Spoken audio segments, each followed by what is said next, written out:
বিশ্বনবীর সাহাবারা সফরে গেলেন, পথিমধ্যে দেখলেন অনেক মানুষের ভিড়, মানুষকে সরিয়ে এক সাহাবী ভেতরে ঢুকলেন। বুখারীর বর্ণনা।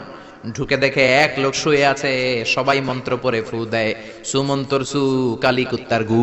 সাহাবী বললেন, কি হয়েছে তোমাদের?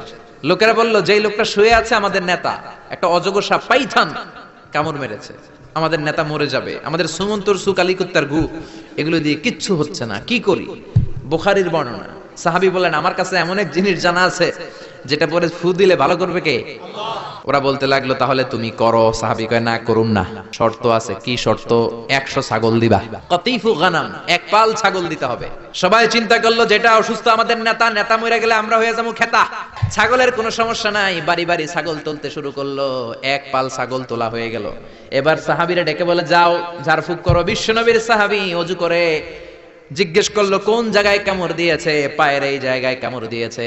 বিশ্বনবীর সাহাবী একবার সূরা ফাতিহা পড়ে ফু দিলেন, বন্ধ চক্ষুটা মুহূর্তের মধ্যে খুলে যায়। আবার ফু দেওয়ার পরে শোয়া থেকে বসে যায়। তৃতীয়বার ফু দেওয়ার পরে দাঁড়াইয়া হাঁটতে শুরু করছে। আল্লাহু আকবার!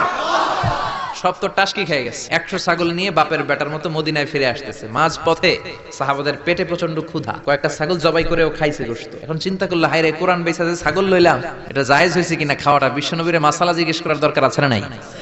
মদিনায় যে বিশ্বনবীর দরবারে হাজির, সালাম দেয়, ও নবী, সফর থেকে এসেছি, এমন এমন ঘটনা, 100 ছাগল এনেছি, ফাতিহা দিয়ে ঝাড়ফুঁক করেছি, জায়েজ হয়েছে কিনা বলেন। বিশ্বনবী বললেন, জায়েজ হয়েছে মানে কোরআনের দাম বাড়ায় আসছো মিয়া, ছাগলের গোশত কিছু থাকলে আমার ঘরেও দিও।